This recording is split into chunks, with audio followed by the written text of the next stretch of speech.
Monday interviewing. So we have two phases. We have Georgia Southern, which we took care of today.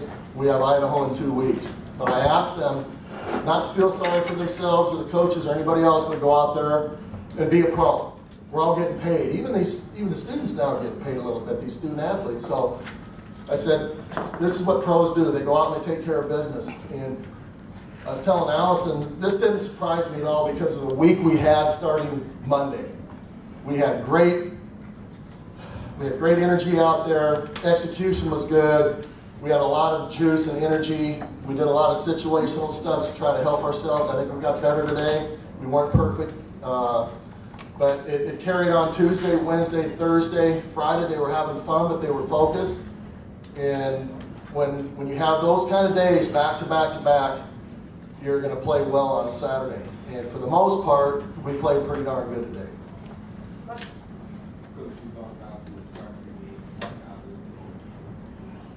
Well, I just think we had a lot of energy in juice, and I think they really believed that they were going to win the football game.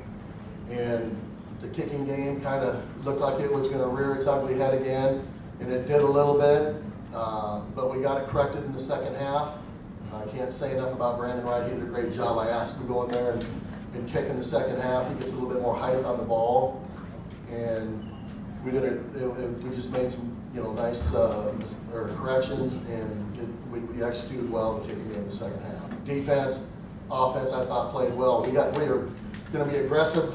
Since I've been here, we throw the ball down the field. Our best players on offense are some guys outside that are playmakers. They have been for 3 years. We have a couple guys hurt that were really instrumental into this program that couldn't play. Some young kids have stepped up and made some huge strides. So we were going to stay aggressive and throw the ball down on the field, and we ran it on them good enough. They got some big dudes, inside. They're about 380, both those guys inside. So we ran the ball well enough to get people, coming downhill, and then our play action stuff, as you saw, shots down over the middle, they were there. Defensively, I thought we swarmed the football for the most part and made some great plays, in the second half. And we played well on defense all year. We took a little step back last week for whatever reason, but we played pretty good defense this whole year.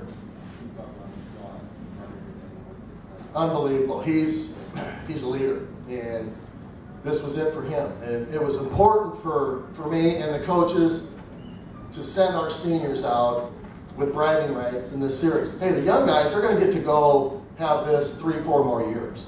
Okay, the seniors aren't. And they hammered us up here 2 years ago, one of the worst defeats I've ever been involved in. And we went down there and got after them and embarrassed them. This was the rubber match. And I want to make sure that we sent our seniors out that way. And Keith took it upon himself to make sure that he was going to do everything he could. This was his last shot. This was their last shot in playing in the Georgia Dome. And they wanted to make it right, and they did. Really happy for the seniors. And that was the first thing I told them. Before we went outside, I said, we got your back, seniors, and these young guys are going to make sure that you guys go out of here a winner with bragging rights against Georgia Southern. Well, what was the first thing you said in the locker room? I don't even remember. You got a big win, Coach. It's never easy stepping up into a situation like this. But getting this win and then still having one left for the season, what does it mean for the program overall? Well, it means everything. It shows whoever's going to be the next head coach here. It's going to show him the type of guys he has here. There's good kids in this program, and we have had a lot of injuries. And the sky's the limit here. And with the addition of purchasing Turner Field, that's going to level the playing field in recruiting. Because what that does for young people, 17 to 19 years old and their parents, it shows a commitment to excellence. And that's just the way it is. It started in the SEC years ago with this arms race for facilities, and it's a big deal. And if you don't have them, then people that are buying and shopping, they're saying, where's the commitment here? We don't see it. So it's hard to tee it up against some of those other schools that have the big time facilities and whatnot. So that with Turner Field and the caliber of athlete we have right here, and we still need a couple more, but we had a really good recruiting class last year, and had a couple, good recruiting classes prior to that. So with the type of caliber of player they have here, the chance to move into a top-notch facility, this can take off. I've heard somebody, Quiet Giant or something like that, that's legit. That's not BS. That's legit. Talk about the job with the secondary leg, basically shut down pass attack and that's what one of the I go against those guys every day. 16 and 10. You know what I'm talking about. And they're as good as there is. Believe me. There's some good DBs in this conference, but they've made Robert Davis a lot better receiver. They made Juwan Nobles a lot better receiver. And we make them a better DB because that's a lot of talent on the field right there.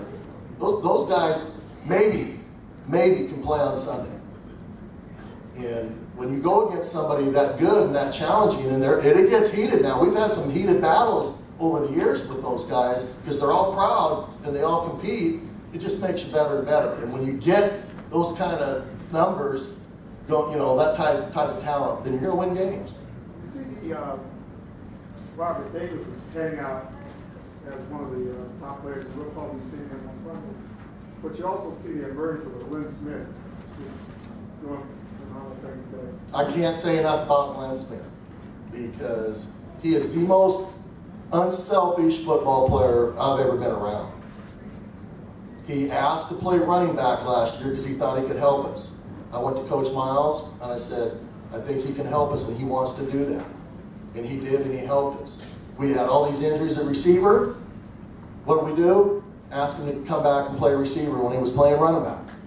Just totally unselfish and is really a good athlete. It takes a talented athlete to be able to run the football like Glenn does and run routes like Glenn does and catch the ball like Glenn does and break tackles like Glenn does. So he's an outstanding football player, but more than that, he's a better person.